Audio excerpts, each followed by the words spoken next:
Discussion, उसमें बस अब हम आखिरी 2 क्वेश्चंस पे पहुंच गए हैं, जिसके बाद इंशाल्लाह हम कल से नेक्स्ट चैप्टर स्टार्ट करेंगे। ये दोनों क्वेश्चन थोड़े डिफरेंट क्वेश्चंस हैं एज़ कम्पेयर टू प्रीवियस जो क्वेश्चंस आए। तो इसके अलावा भी इस पैटर्न पे क्वेश्चन आए में हैं पास पेपर में, लेकिन मैंने ज़रा ग्रेजुअली इनको सेग्रीगेट किया हुआ और इस तरह के जो क्वेश्चन है इनको मैंने एंड पे रखा हुआ है। तो क्वेश्चन नंबर 14 से हम अपनी बात शुरू करेंगे, बट लेकिन इससे पहले कोई सवाल लास्ट वीक की डिस्कशन से किसी क्वेश्चन में कोई आपको कोई मजीद हेल्प गाइडेंस चाहिए हो? अच्छा जी, क्वेश्चन नंबर 14 से हम बात शुरू करते हैं और क्वेश्चन आपको पता है हम सबसे पहले रिक्वायरमेंट से देखते हैं। क्वेश्चन नंबर 14 फ्रैप लिमिटेड ऑटम 19 का क्वेश्चन है जी ये, और 4 + 8 + 7 19 मार्क्स का क्वेश्चन है। 4 मार्क्स में हमसे कहा गया है prepare statement of equivalent units and cost per equivalent units. Part 4 marks का ये पार्ट है जनाब। और पार्ट बी में क्या गया, prepare profit statement on the basis of marginal costing and absorption costing down off all figure to the nearest rupee. Rupee में लाना है फिगर को, और अजीब बात करता है इधर रुपीज इन 1000 में दिया हुआ है। बल जैसे उसने कहा है हम वैसे ही चलने की कोशिश करेंगे,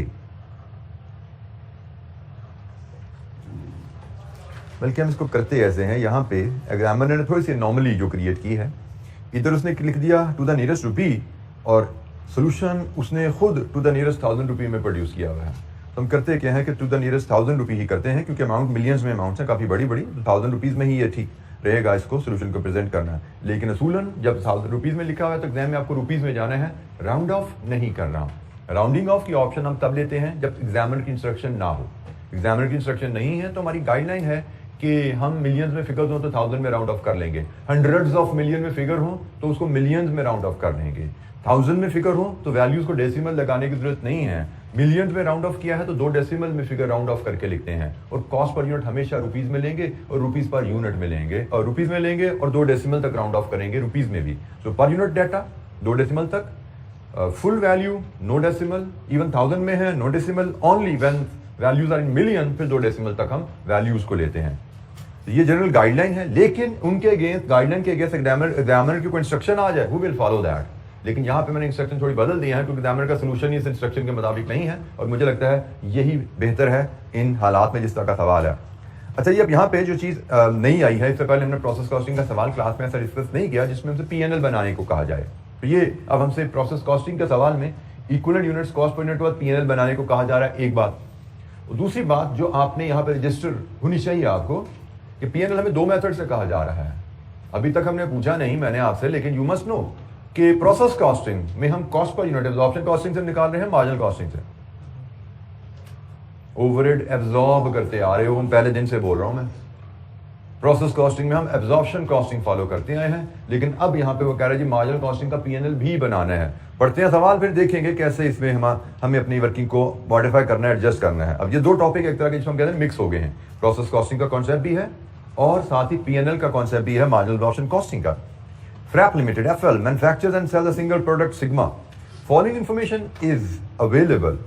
During the year ended 31st December 2018, FL sold 5,500 units at 25,000 rupees per unit. Details of opening, closing, work in process and finished goods are as follows. सिर्फ वर्क इन प्रोसेस की डिटेल नहीं है, फिनिश गुड्स की detail भी है, क्योंकि PNL के हिसाब से चल रहे हैं ना हम। तो जनाब ओपनिंग वर्किंग प्रोसेस के नंबर ऑफ यूनिट्स हैं, परसेंटेज ऑफ कंप्लीटेड मटेरियल और कन्वर्जन के लिहाज से कंप्लीशन की स्टेज क्या है, क्लोजिंग वर्किंग प्रोसेस के यूनिट्स और कंप्लीशन मटेरियल और कन्वर्जन के लिहाज से क्या है, और फिनिश गुड्स के ओपनिंग क्लोजिंग स्टॉक क्या है। Of course finish goods 100% complete होते हैं, तो इसमें परसेंटेज ऑफ कंप्लीशन अलग से बताने की जरूरत नहीं होती। The work in process account had been debited during the year with the following cost. Work in process account debit किया जाता है कॉस्ट फॉर द पीरियड से।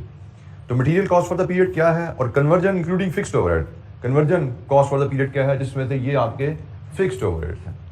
अब यहाँ पे आपको इससे पहले ओवरहेड्स में सिर्फ ओवरहेड्स की बात की जाती थी, फिक्स्ड और वेरिएबल को अलग नहीं किया जाता था। और यहाँ पे क्यों किया गया, क्योंकि मार्जिनल और एब्जॉर्प्शन दोनों सिस्टम चलने हैं। तो हमें पता होना चाहिए मार्जिनल कॉस्टिंग में product cost only marginal production cost पे मेजर की जाती है, जबकि हम अभी तक प्रोसेस कॉस्टिंग को एब्जॉर्प्शन कॉस्टिंग के तहत बनाते आए हैं, जिसमें कॉस्ट पर यूनिट हमने फुल प्रोडक्शन कॉस्ट पे मेजर की होती थी। तो बस यही फर्क है, प्रोसेस कॉस्ट को आप मार्जिनल प्रोडक्शन कॉस्ट पे बना लो तो मार्जिनल कॉस्ट पर यूनिट आ जाएगी, प्रोसेस अकाउंट को आप फुल प्रोडक्शन कॉस्ट पे बना लो तो एब्जॉर्प्शन कॉस्ट पर यूनिट आ जाती है। This is the simple difference. कोई रॉकेट साइंस नहीं कि मार्जिनल आ गई तो अब क्या होगा, हमें तो प्रोसेस कॉस्टिंग आती है एब्जॉर्प्शन से। तो भाई fixed overhead, total overhead absorb की जगह वहां पे सिर्फ वेरिएबल ओवरहेड डाल दोगे प्रोसेस कॉस्ट में, प्रोसेस अकाउंट में, तो आपकी बाकी सारी चीजें हुई हैं, प्रोडक्शन कॉस्ट पर यूनिट आपकी मार्जिनल आ जाती है। सिर्फ आपने प्रोसेस अकाउंट में फिक्स्ड ओवरहेड को डेबिट नहीं करना, वेरिएबल को ओवरहेड को डेबिट करना है, तो वो प्रोसेस अकाउंट आपका मार्जिनल कॉस्टिंग के तहत बन जाएगा। अच्छा ये आगे चलते हैं, वेरिएबल ऑपरेटिंग कॉस्ट, क्योंकि पीएनएल बनाना है, प्रोडक्शन कॉस्ट के अलावा भी खर्चों की जरूरत है। Variable operating cost amounts to ₹500 per unit, whereas fixed operating cost for the year was 7.5 million, effective from 1st January 2018। ये हम पीएनएल किस पीरियड का बनाने जा रहे हैं, 31 दिसंबर का। तो 1st January 2018 मतलब साल के शुरू से direct material and conversion cost were increase by 5 and 10% respectively. So ये जी इस साल में जो इंक्रीज आया, NFL uses FIFO method for valuation of its inventory. FIFO method से इन्वेंट्री वैल्यूएशन होनी है। अच्छा जी, सबसे पहले स्टेटमेंट ऑफ इक्विवेलेंट यूनिट्स है FIFO मेथड के तहत, and cost per equivalent unit है। तो स्टार्ट करते हैं वर्किंग पार्ट ए से। हम FIFO मेथड के तहत स्टेटमेंट ऑफ इक्विवेलेंट यूनिट्स, उससे पहले बनाना पड़ेगा हमें प्रोसेस अकाउंट। जब नहीं बन रहा हो तो हमें बनाना पड़ता है क्वांटिटी शेड्यूल। तो हमें पहले क्वांटिटी शेड्यूल लेना पड़ेगा, उसके बाद हम कोई बात और करेंगे। लॉसेस का इसमें कोई जिक्र है नहीं, तो लेट्स सी क्या है हमारे पास करने को। पहले हम क्वांटिटी शेड्यूल बना लेते हैं। हम क्वेश्चन नंबर कौन सा है ये, 14, क्वेश्चन 14 डिस्कस कर रहे हैं, पार्ट ए हम करने जा रहे हैं। तो हमने कहा जी पहले मैं क्वांटिटी शेड्यूल शायद बनाना पड़ेगा। यहाँ पर क्वांटिटी शेड्यूल आपको तवज्जो रखनी है, ये वर्क इन प्रोसेस अकाउंट का होता है, एग्रीड। तो इसमें आप लेके आएंगे सबसे पहले opening work in process. Opening work in process आपका है work in process brought down 400। फिर आपके पास है closing work in process carry down 800। Then you need input to the process, कितने यूनिट प्रोसेस में फीड किए, वो नंबर्स पता है आपको, नंबर्स आपको वो नहीं पता, ठीक है जी। आपको फिर चाहिए यूनिट्स प्रोड्यूस, वो आप वर्कआउट कर सकते हैं। फिनिश गुड्स को आपने कितने यूनिट भेजे वो आप यहाँ से वर्कआउट कर सकते हैं। कैसे होंगे फिनिश गुड्स प्रोडक्शन के यूनिट्स, ये फिर प्रोडक्शन के यूनिट कैसे वर्कआउट कर सकते हैं सवाल से। क्वेश्चन 14 प्रोडक्शन के यूनिट्स, हमें सेल्स के यूनिट्स गिवन है, sales plus closing stock of finish goods minus opening stock of finish goods, units produced, ये इक्वेशन याद है। तो sales 5500 plus closing stock of finish goods 900 minus opening stock of finish goods 600। Finish goods की बात हो रही है भाई, तो बोलो यूनिट्स प्रोड्यूस कितने आए जी, 5800। अब देखिएगा ना, तवज्जो कीजिएगा, यहाँ पे क्वेश्चन में लॉसेस का कोई जिक्र नहीं है, ऐसा ही है। लॉसेस यहाँ पे एक मिसिंग फिगर है, नहीं जिक्र, लेकिन at the same time input की फिगर भी मिसिंग है। अब क्वेश्चन में जब दो फिगर मिसिंग हो तो एक फिगर बैलेंसिंग नहीं होती, बैलेंसिंग फिगर तो एक होती है ना। यहाँ पे मैं on the face of it लग रहा है दो फिगर शायद मिसिंग है।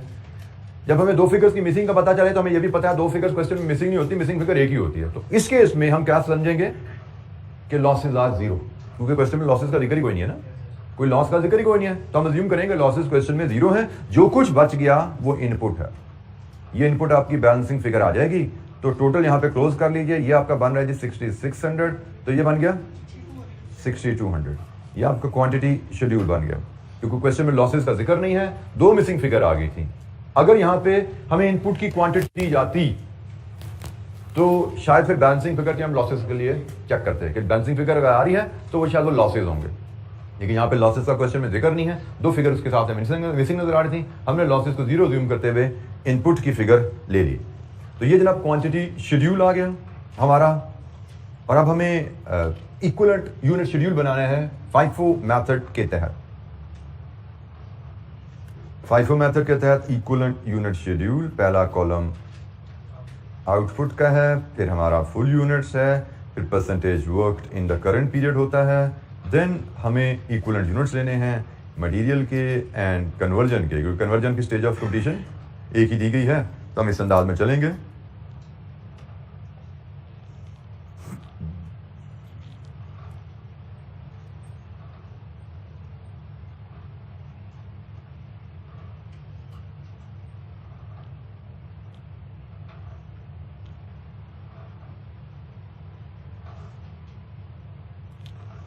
अच्छा जी, आउटपुट हमारी FIFO मेथड के तहत हमने सीखा हुआ है भाई, हमारी गए हैं फिनिश गुड्स को टोटल यूनिट्स तो 5800, लेकिन हम इसको दो हिस्सों में रिपोर्ट करते हैं। एक ओपनिंग वर्क इन प्रोसेस से कितने यूनिट गए हैं और दूसरा करंट प्रोडक्शन से कितने यूनिट गए हैं। तो ओपनिंग वर्क इन प्रोसेस से हमारे गए हैं 400 यूनिट्स, करंट प्रोडक्शन से हुए 5400 यूनिट्स। ये हमारे जो यूनिट्स ट्रांसफर हुए फिनिश गुड्स को, उनकी कहानी आ गई। इसके अलावा हमारे पास क्लोजिंग वर्क इन प्रोसेस भी अवेलेबल है, जो कि हैं जी 800 यूनिट्स। तो लीजिए जी, यहाँ पे हम अपना फुल यूनिट्स का कॉलम कंप्लीट करते हैं। फुल यूनिट्स हमारे हैं 6600। चूंकि लॉसेस का जिक्र नहीं है तो एक्सपेक्टेड आउटपुट का हम क्वेश्चन यहाँ पे रेज नहीं करते, लॉसेस जीरो हैं, तो इसलिए एक्सपेक्टेड आउटपुट की कहानी नहीं है। जितने इनपुट उतनी ही आउटपुट यहाँ पे नजर आ रही है, जितनी इनपुट उतनी ही आउटपुट हमें यहाँ पे नजर आ रही है विद जीरो लॉसेस। अच्छा जी, अब अगला स्टेप, नेक्स्ट स्टेप क्या है जी हमारा, percentage work in the current period. Percentage work in the current period, तो ओपनिंग वर्क इन प्रोसेस पे करंट पीरियड में क्या काम किया, सिर्फ कन्वर्जन 40%, करंट प्रोडक्शन हर लिहाज से 100%, और क्लोजिंग वर्क इन प्रोसेस में मटेरियल 100% है और conversion, closing work in process में conversion 40, closing work in process में कन्वर्जन 40%। ठीक हो गया जी। लीजिए जी, अब यहां से हम इक्विवेलेंट यूनिट्स बनाते हैं। Material opening work in process सिर्फ conversion 160, current production 5400, closing work in process 800 and 320। लीजिए जी, this gives us equivalent units. तो मटेरियल के इक्विवेलेंट यूनिट्स 6200 और कन्वर्जन के 5880। 40% पे करंट पीरियड पे काम हुआ। Opening work in process 60% complete था, वर्कड इन करंट पीरियड। जी, इक्विवेलेंट यूनिट्स FIFO के तहत ये शेड्यूल बड़ा सिंपल रहा क्योंकि इसमें कोई लॉसेस वगैरह भी नहीं थे। तो FIFO के तहत इक्विवेलेंट यूनिट्स हमने तो काफी कॉम्प्लिकेटेड बनाए हुए हैं, ये तो बहुत ही सिंपल इक्विवेलेंट यूनिट था। अच्छा जी, अब है cost per unit. FIFO method के तहत कॉस्ट पर यूनिट आपकी आती है current period cost divided with equivalent units. Current period cost divided with equivalent units. तो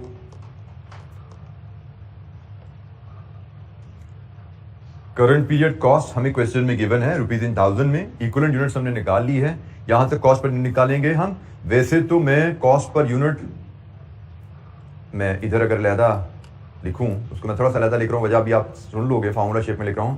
मटेरियल की तो rupees cost for the period 82350 divided with its equivalent units 6200। तो cost per unit क्या है जी material की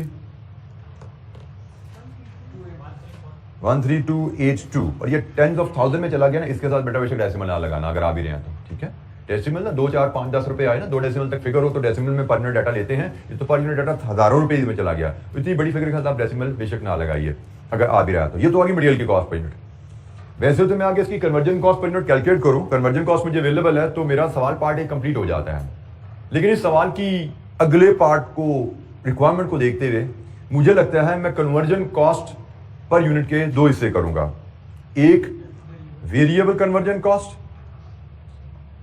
और एक फिक्स्ड कन्वर्जन कॉस्ट। ये 2 हिस्से मैं क्यों कर रहा हूं, क्योंकि मुझे पता है मैंने आगे 2 P&L बनाने हैं, मुझे 2 वैल्यूएशन करनी पड़ेंगी। तो मुझे टोटल कॉस्ट पर यूनिट और वेरिएबल कॉस्ट पर यूनिट अलग अलग यहाँ पे चाहिए होंगी। तो कन्वर्जन कॉस्ट पर यूनिट में जब जाते हैं तो फिक्स्ड कॉस्ट उसने अलग बताई है, वो है जी ₹16762,000.762 मिलियन था। तो मैंने पॉइंट्स उड़ाया और सारे रुपीज में इसको फिगर लाया और इसको कन्वर्जन कॉस्ट के इक्विवेलेंट यूनिट से डिवाइड किया 5880।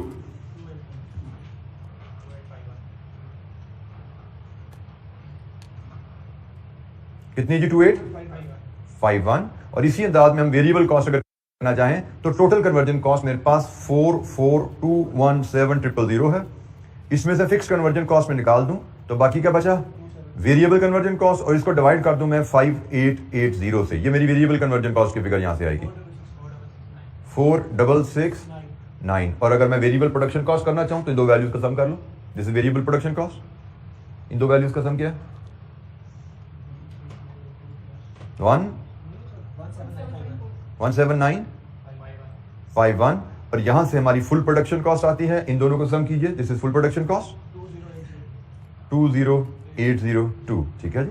ये हमारी मार्जिनल प्रोडक्शन कॉस्ट है और ये हमारी फुल प्रोडक्शन कॉस्ट है, जिसको एब्जॉर्प्शन प्रोडक्शन कॉस्ट भी हम कह सकते हैं। और ये हमें दोनों वैल्यूज चाहिए क्योंकि हमने आगे पीएनएल बनाना है उसके लिए। तो हमारा आंसर पार्ट ए यहां पे कंप्लीट हो रहा है। पार्ट ए में हमसे कहा गया था इक्विवेलेंट यूनिट शेड्यूल बनाइए, कॉस्ट पर यूनिट बनाइए, और मैंने कॉस्ट पर यूनिट की कैलकुलेशन को नॉर्मली हम मटेरियल और कन्वर्जन कॉस्ट बनाते थे, इसमें हमने कन्वर्जन कॉस्ट के दो हिस्से कर दिए, variable conversion cost and fix conversion cost. Cost per unit के हमने 3 टुकड़े बना लिए हैं। वजह क्या है कि हमें पार्ट बी में पीएनएल बनाने को कहा जा रहा है।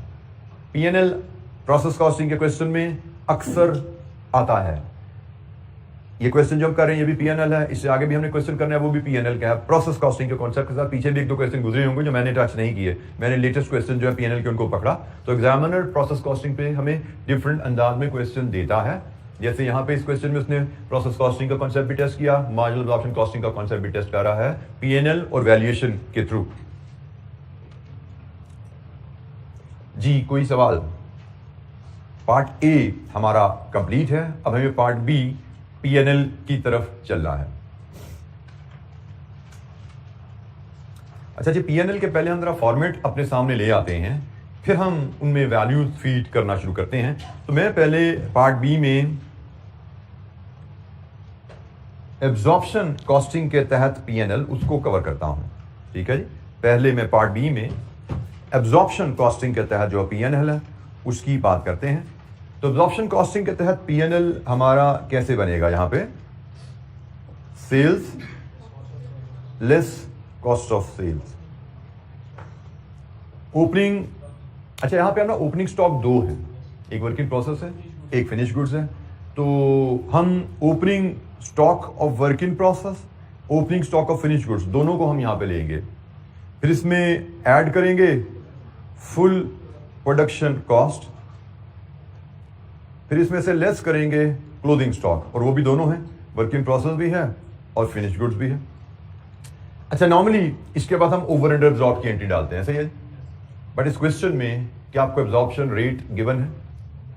इस क्वेश्चन में आपको एब्जॉर्प्शन रेट गिवन नहीं है। आपको सिर्फ फिक्स्ड ओवरहेड की एक फिगर अवेलेबल है, ना बजटेड अवेलेबल है, ना एक्चुअल का अलग से आइडेंटिफिकेशन है, ना ओवरहेड एब्जॉर्प्शन का जिक्र है।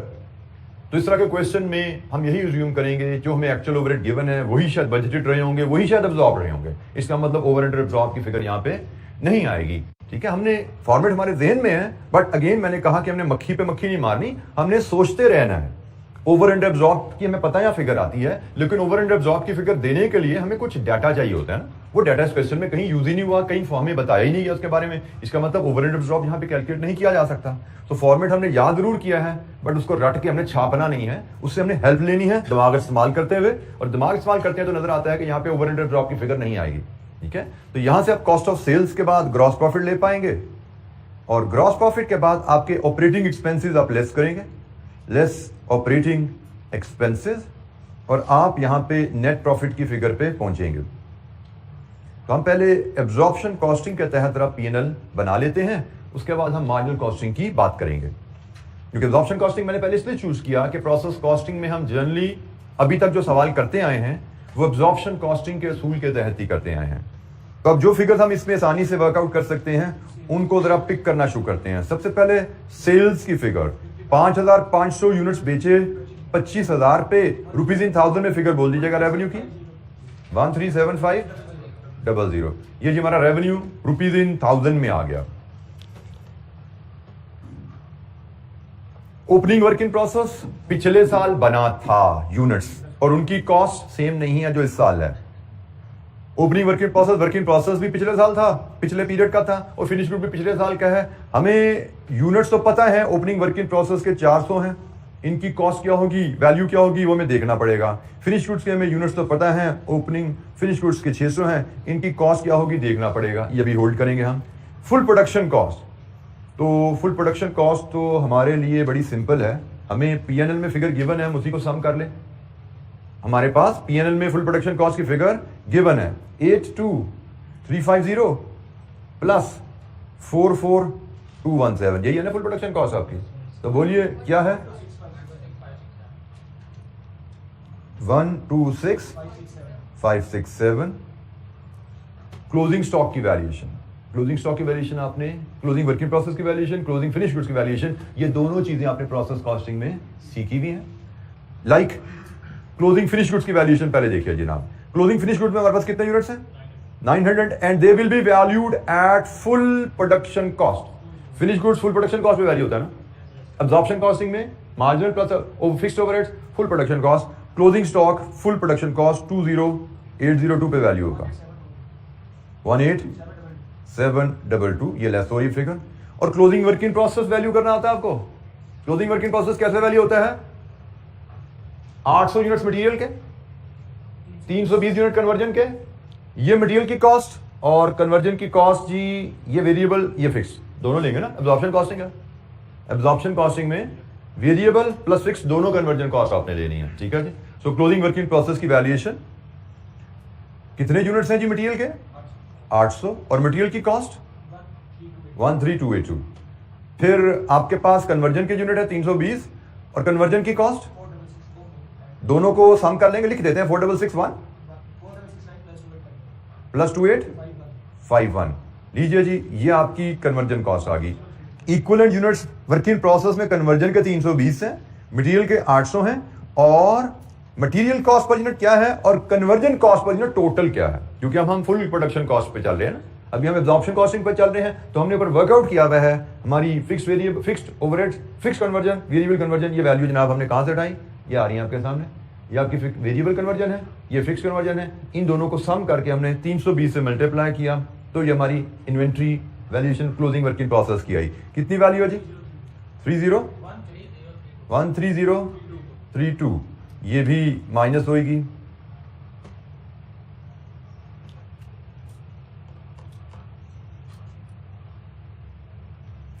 अच्छा, जब हम ये क्लोजिंग की वैल्यू कर लेते हैं तो अब हम ओपनिंग वर्किंग प्रोसेस की वैल्यूएशन की भी कोशिश इसी अंदाज करते हैं। मगर फर्क क्या है कि जो cost for the current period है और जो पिछले पीरियड की कॉस्ट है उसमें फर्क है। वो हमें गिवन है नोट नंबर, बुलेट है जी, सेकंड लास्ट बुलेट। 1 जनवरी को मटेरियल की कॉस्ट में 5% इजाफा आया और कन्वर्जन की कॉस्ट में 10% इजाफा आया। वर्किंग का अंदाज यही रहेगा, लेकिन उसने बता दिया कि पिछले साल मटेरियल की कॉस्ट और कन्वर्जन की कॉस्ट कुछ और थी। तो जैसे मैं वर्किंग प्रोसेस को अगर वैल्यू करूं, हमें जो ओपनिंग स्टॉक मिला उसमें मटेरियल के, ये तवज्जो सुनिएगा, हमें जो ओपनिंग स्टॉक मिला उसमें मटेरियल के कितने थे equivalent units? Full units opening working process में 400 थे, पिछले महीने बने। इक्विवेलेंट यूनिट्स 100% काम हुआ ना, 400 हुए ना।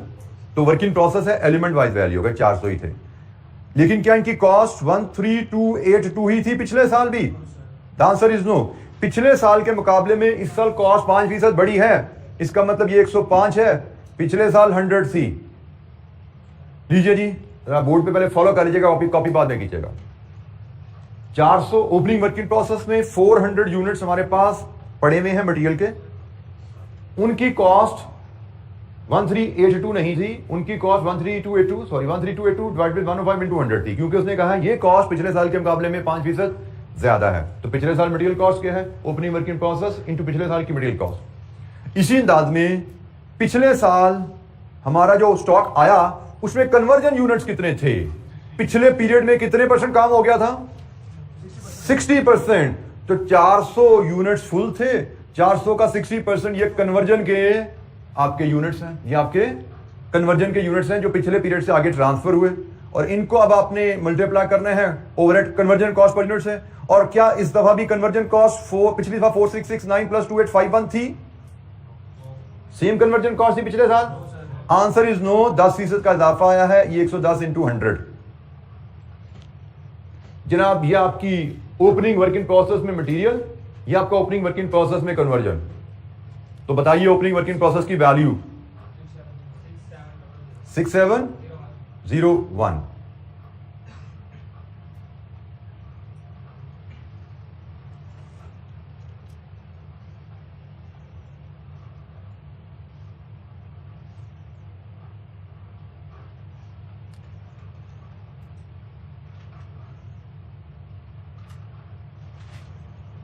जी जनाब, ओपनिंग वर्क इन प्रोसेस की वैल्यू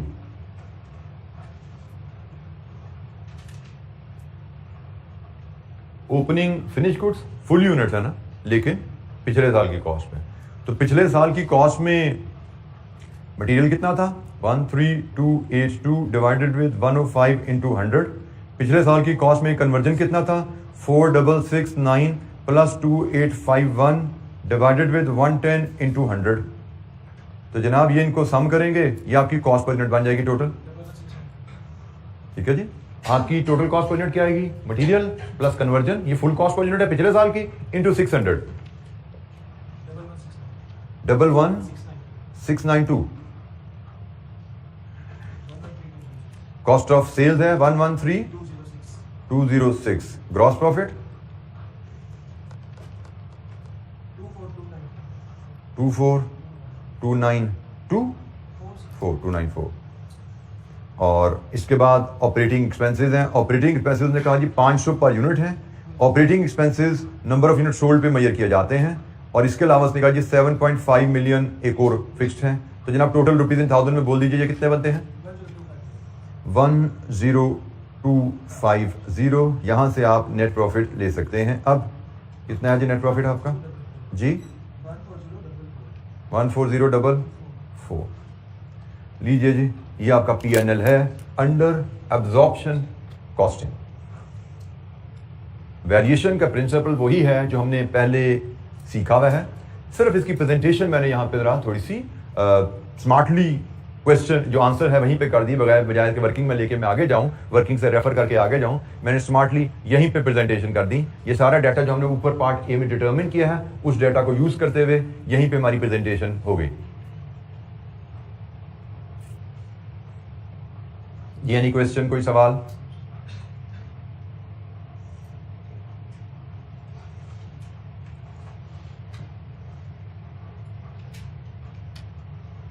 किसी कैलकुलेशन की लॉजिक समझ नहीं आई, पूछना चाहते हैं पूछ लीजिए।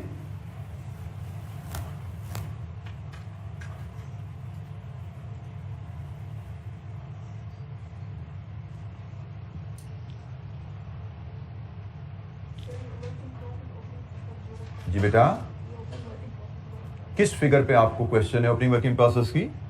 यूनिट्स पे है या कॉस्ट पे है? क्योंकि ओपनिंग वर्किंग प्रोसेस में units into cost, units into cost.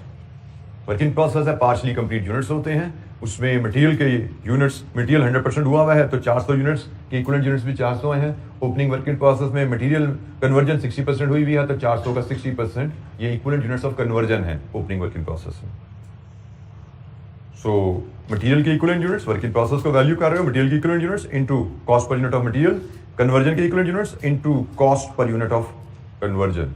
And full conversion cost ली गई है variable plus fix adjusted for previous year.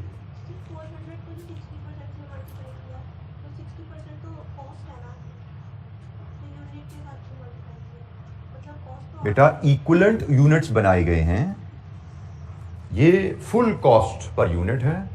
Full cost per unit को फुल यूनिट से अब तब मल्टीप्लाई करेंगे जब फुली वर्कड है। ये 400 यूनिट्स 60% वर्कड है तो हमने इनके इक्विवेलेंट यूनिट्स बनाए। ये इक्विवेलेंट यूनिट्स आ गए मटेरियल के और ये हमने उसको कॉस्ट पॉइंट से मल्टीप्लाई कर दिया। हमने ओपनिंग वर्किंग प्रोसेस में 400 यूनिट्स पे 60% कन्वर्जन कॉस्ट लगाई। इसका मतलब ओपनिंग वर्किंग प्रोसेस पे हमने पिछले साल 240 यूनिट्स के बराबर कन्वर्जन कॉस्ट लगाई। 240 यूनिट्स के बराबर कन्वर्जन कॉस्ट लगाई और पिछले साल कन्वर्जन कॉस्ट पर यूनिट क्या है? तो ये हमारे ओपनिंग स्टॉक में कन्वर्जन कॉस्ट की वैल्यू आ गई। ओपनिंग स्टॉक में मटेरियल की वैल्यू, ओपनिंग स्टॉक में कन्वर्जन की वैल्यू, वर्किंग प्रोसेस की बात कर रहे हैं, ये ओपनिंग वर्किंग प्रोसेस की टोटल कॉस्ट आ गई। जी जनाब, एनी क्वेश्चन, कोई और सवाल? किसी बच्चे के दिन किसी कैलकुलेशन को लेके कोई एक्सप्लेनेशन चाहिए?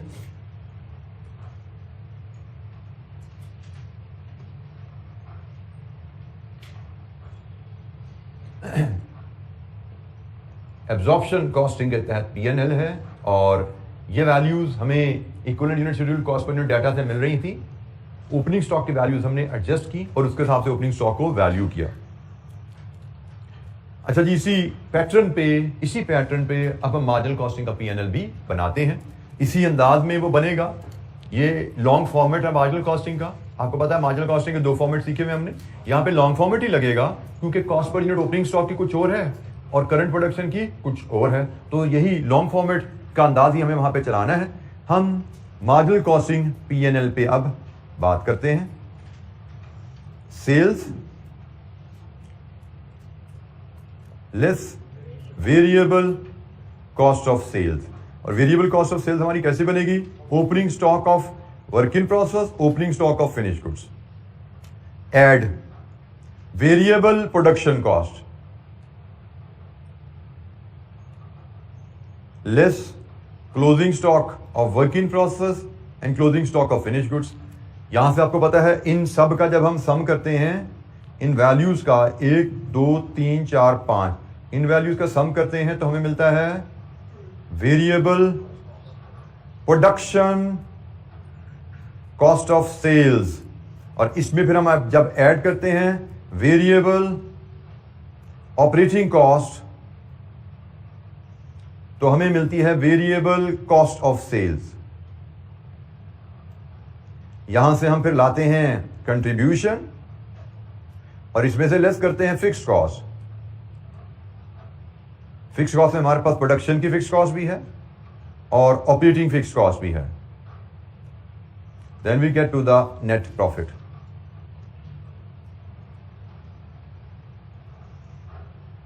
और ये भी हम पूरा P&L रुपीज इन 1000 में बनाएंगे।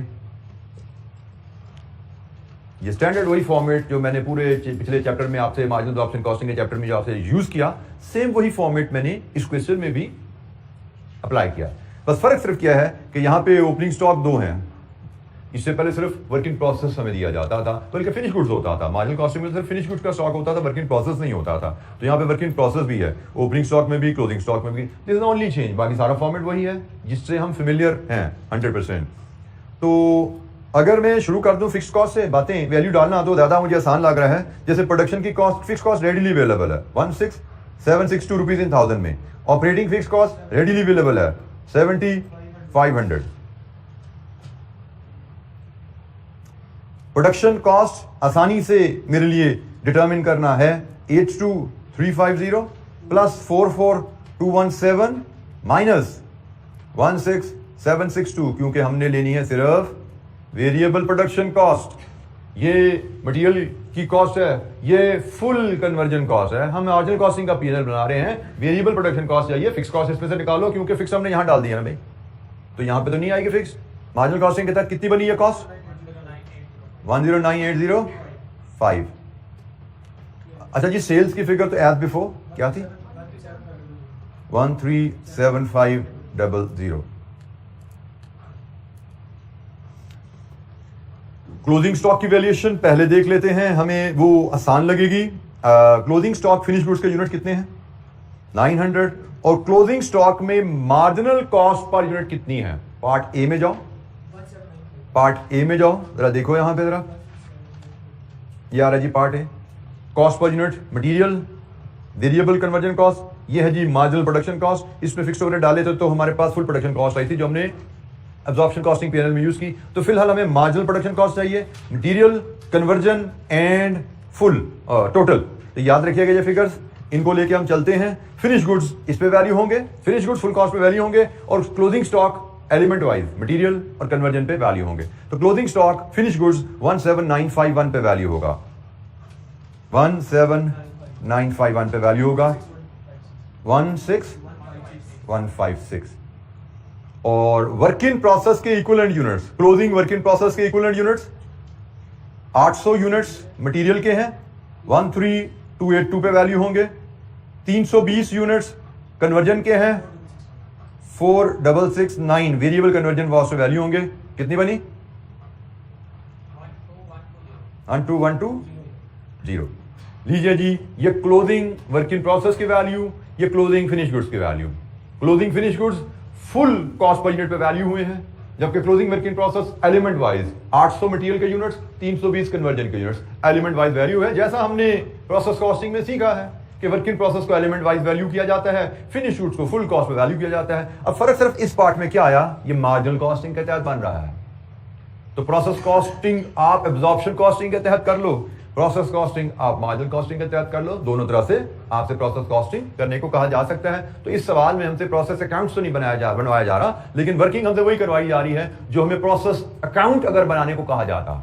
एब्जॉर्प्शन कॉस्टिंग के तहत, मार्जिनल कॉस्टिंग के तहत तो हम कैसे फिनिश गुड्स की वैल्यू करते, कैसे क्लोजिंग स्टॉक को, वर्किंग प्रोसेस को वैल्यू करते हैं। वेरिएबल प्रोडक्शन कॉस्ट भी सिंपल है जी, ऑपरेटिंग कॉस्ट सिंपल है, 500 यूनिट्स इंटू 5500, 500 पर यूनिट थी ना ये, इसकी भी फिगर बता दो कितनी है, 2750। ये हमने variable production cost of sales आएगी उसमें ऐड करना है। अब हम वैल्यूएशन ओपनिंग वर्किंग प्रोसेस की कर लेते हैं। पहले ओपनिंग वर्किंग प्रोसेस में फिनिश गुड्स को वैल्यू करता हूं जी मैं। ओपनिंग वर्किंग प्रोसेस में फिनिश गुड्स कितने हैं, 600, और इनकी value material 13282 divide with 105 into 100 plus variable conversion 4669 divide with 110 into 100।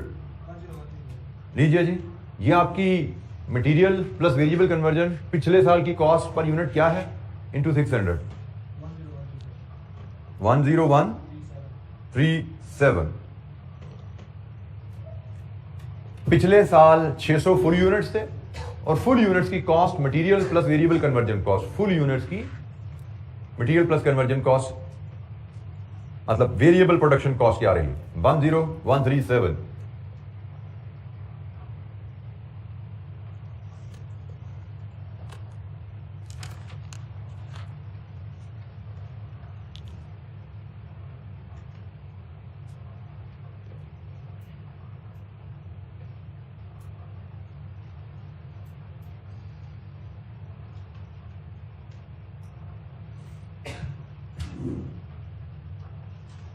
Opening work in process 400 units material के हैं और मटेरियल की कॉस्ट है जी 13282 डिवाइड विद 105 इंटू 100 प्लस 60%, 400 का 60% 240 लिख लो, या 400 का 60% चले, मैं वैसे लिख देता हूं यहाँ पे। ये आपके कन्वर्जन के यूनिट्स हैं और कन्वर्जन की कॉस्ट पहले मटेरियल की कॉस्ट 4669 डिवाइड विद 110 इंटू 100। लीजिए जी, ये आपकी ओपनिंग स्टॉक की वैल्यू आ गई। एक बार देख लीजिएगा सीन पे, ओपनिंग स्टॉक वर्किंग प्रोसेस में मटेरियल के units into opening working process में मटेरियल की cost per unit, opening working process में कन्वर्जन के यूनिट्स, ओपनिंग वर्किंग प्रोसेस की conversion cost per unit variable. तो वैल्यू क्या है जी, 26607.9। लीजिए जी, आपका P&L का डाटा सारा कंप्लीट है। इन 5 वैल्यूज का सम बताइए क्या है, 1 2 3 4 5 जी, 97745। इसमें वेरिएबल ऑपरेटिंग कॉस्ट ऐड कीजिए 100495। Cost of sales minus variable cost of sales कीजिए,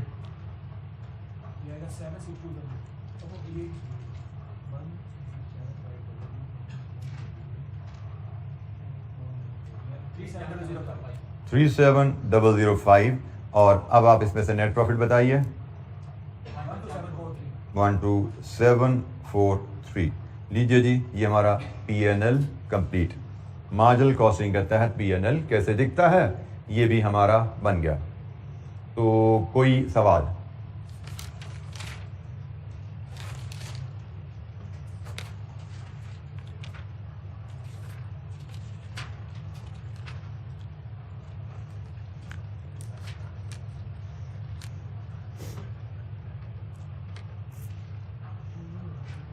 एनी क्वेश्चन, कोई सवाल?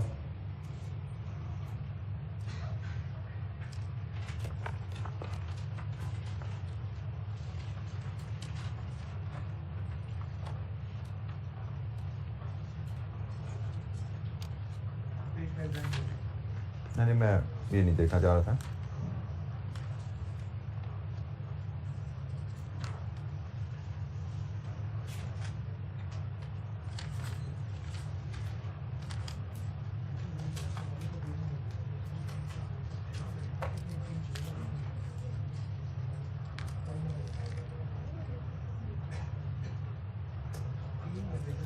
अच्छा जी, हमारे पास वैसे तो अभी हमने एक क्वेश्चन और करना है, लेकिन उस क्वेश्चन का टाइम हमारे पास नहीं है, तो अभी हमारे पास 10 मिनट्स अवेलेबल हैं, तो हम करते क्या हैं कि आज हम थोड़ा सा जो नेक्स्ट चैप्टर में शुरू करना है उसकी ABC पे बात कर लेते हैं, और इंशाअल्लाह कल हम एक क्वेश्चन जो रहता है वो करेंगे और फिर इस चैप्टर को लेके चलेंगे। हमारा जो नेक्स्ट चैप्टर है जी, उसका नाम है टारगेट कॉस्टिंग। नाम से तो इसको लगता है शायद ये किसी कॉस्ट अकाउंटिंग के एरिया का शायद चैप्टर होगा।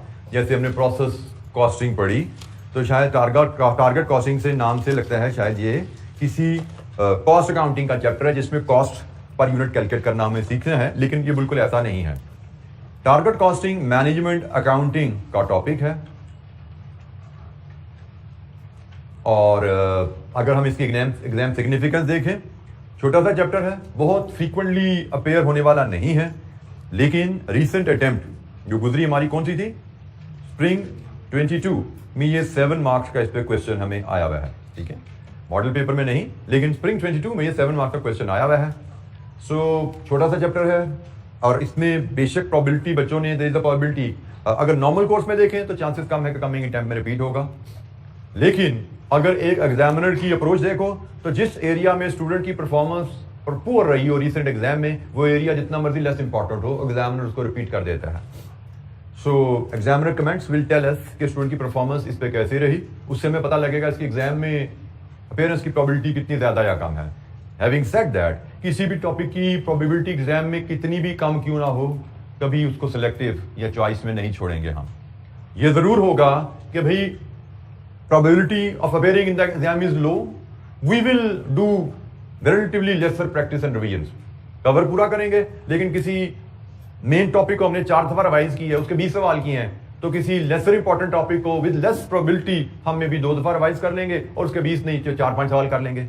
जीरो प्रिपरेशन के साथ कोई टॉपिक आप एग्जाम में लेके एंटर नहीं होते। अगर आप पास होना चाहते हो सीरियसली, अगर कोई तुक्का लगाना है, चांस लेना, तो और बात है, लेकिन सीए के एग्जाम में मेक इट वेरी क्लियर, तुक्का चांस के साथ आप सीए एग्जाम में जनरली एक आध तो एग्जाम पास कर जाते हो, बट सीए क्वालिफाई नहीं कर सकते। To qualify CA you have to adjust your attitude and approach toward the exam.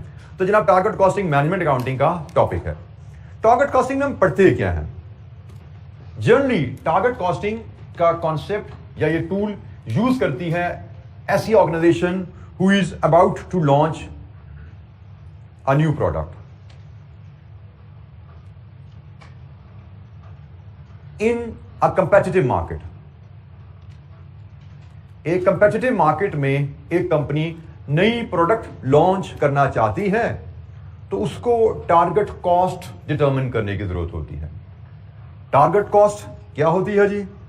Target cost is equal to target sale price minus target profit. सिर्फ मैं इस इक्वेशन को आज मैं आपको एक्सप्लेन करूंगा, बाकी बातें इंशाअल्लाह हम कल करेंगे। आप एक नई प्रोडक्ट लॉन्च करने जा रहे हो एक कंपेटिटिव मार्केट में। कंपेटिटिव मार्केट हम उसको कहते हैं जहां पे there are lot of competitor और आप जैसी प्रोडक्ट ऑलरेडी मार्केट में बहुत ज्यादा अवेलेबल है। तो unless you offer your product at a competitive price, आपकी प्रोडक्ट विल नॉट सक्सीड। तो इसलिए जब कंपेटिटिव मार्केट में आप जाते हैं तो सबसे पहले आप असेस करते हो what is the price at which I should offer my product. Step number 1, आप टारगेट सेल प्राइस निकालते हो।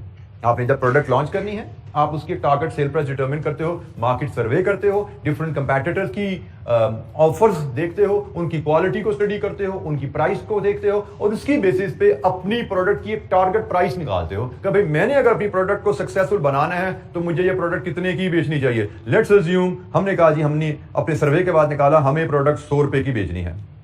देन इसमें से आप टारगेट प्रॉफिट लेस करो कि भाई हम 100 रुपए की प्रोडक्ट बेचना चाहते हैं, हमारी कंपनी की प्रॉफिट पॉलिसी क्या है? हमारी कंपनी की प्रॉफिट पॉलिसी है 20% मार्जिन की। 20% मार्जिन का मतलब हमारा प्रॉफिट कितना होगा? 20% ऑफ 100, यही होता है ना मार्जिन। मार्जिन होता है प्रॉफिट ऑन सेल प्राइस। तो 20% मार्जिन की पॉलिसी है। इसका मतलब हम इस प्रोडक्ट में से 20 रुपया मुनाफा कमाना चाहेंगे। इसका मतलब है हमारी target cost is 80। Target cost हमें क्या बता रही है यहां पे कि हमें ये प्रोडक्ट अगर सक्सेसफुली बना के मार्केट में बेचनी है, और सक्सेसफुली बना के बेचना वही है जब मार्केट में प्रोडक्ट बिके भी और आप अपना टारगेट मुनाफा भी कमाओ, तभी सक्सेसफुल हो ना प्रोडक्ट में।